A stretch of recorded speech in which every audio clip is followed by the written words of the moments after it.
camera is an incredible invention.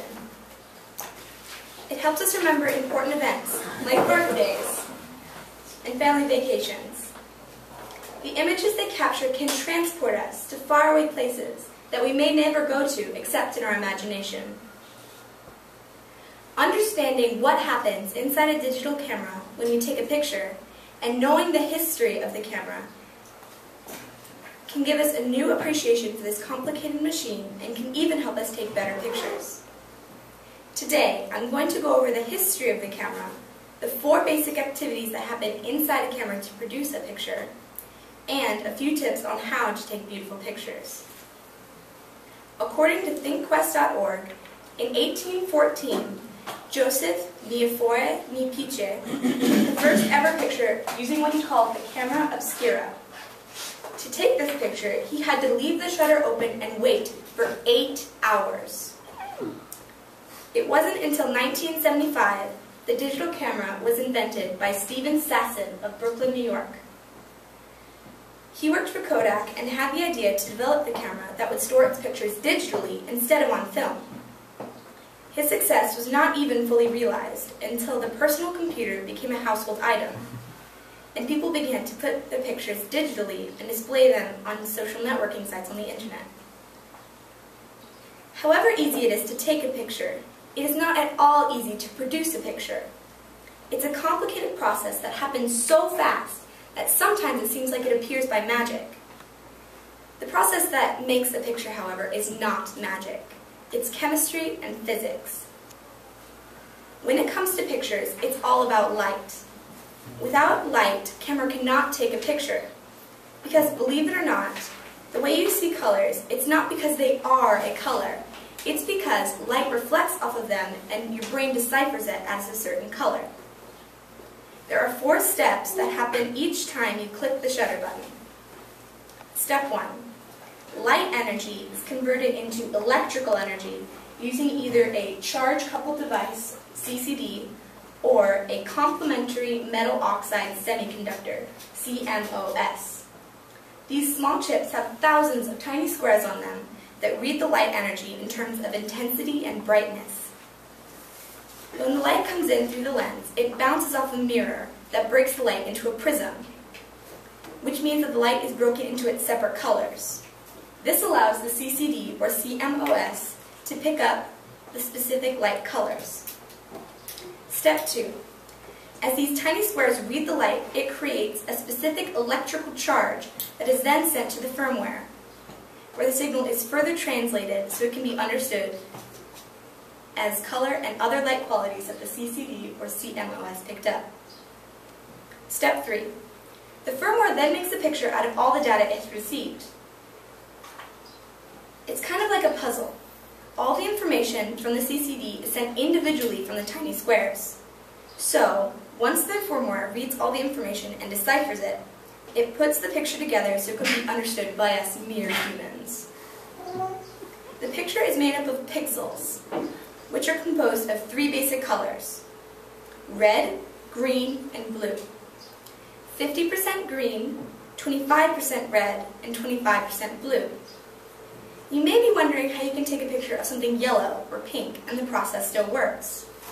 It uses an idea called the Bayer filter.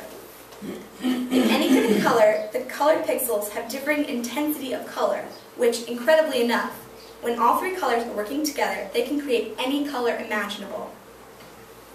Step 4. Once the firmware puts the picture together, it gives it a name. Once the picture has the digital code stamped onto it, it's possible for it to be copied from your camera onto your computer. Without a name on the picture, there is no way to organize the pictures on both the camera and on the computer.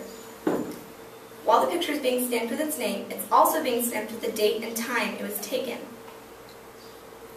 Now that you have a better understanding of what happens inside a digital camera when you take a picture, you can better understand why certain things make the picture better. For example, good lighting, holding the camera still, and having a good color balance. Cameras are very complicated, so you might not believe me when I say anyone can be a good photographer. Taking pictures can be very easy and frustration-free if you learn to use these 3 basic tips: good positioning, change your perspective, and take candid pictures. Good positioning. The rule of thirds is a common rule used by photographers. The rule of thirds is simple if you look at the screen and divide it into a tic-tac-toe board. 2 lines going down, dividing the screen into thirds, then 2 lines going horizontally, dividing it into thirds again. To use this rule, all you need to do is put the person or thing you are taking a picture of on one of those lines. It's most effective to put the subject on the vertical line on the left or the right. If you're taking a picture of a person, you should place their eyes on one of the horizontal lines and put their body on one of the vertical lines. This sounds complicated, but many cameras have optional lines that come up on your screen so you can frame your picture more easily. This is also a handy thing to know when you're editing your photos. Don't worry if it doesn't look the way you were planning, because once you get it on your computer, you can use crop to fix it. Change your perspective.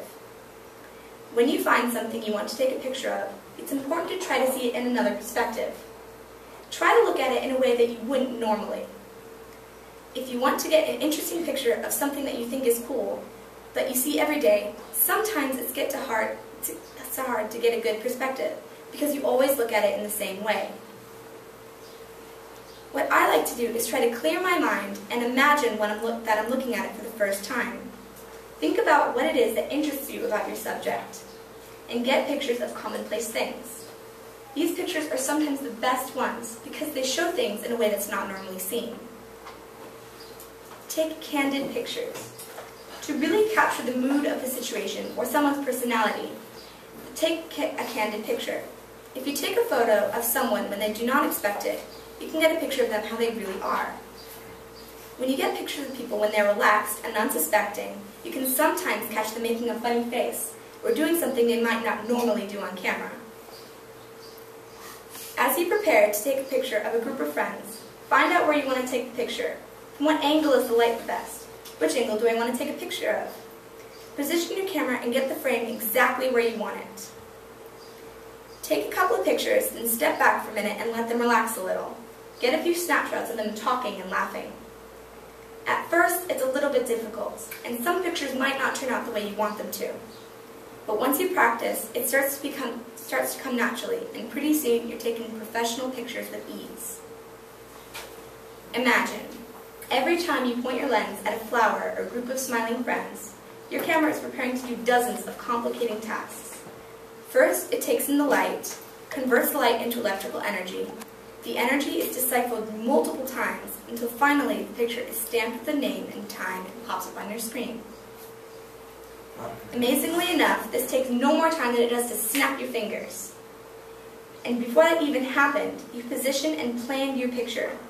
When you are done, not only do you have a beautiful picture, but you have a memory that lasts forever.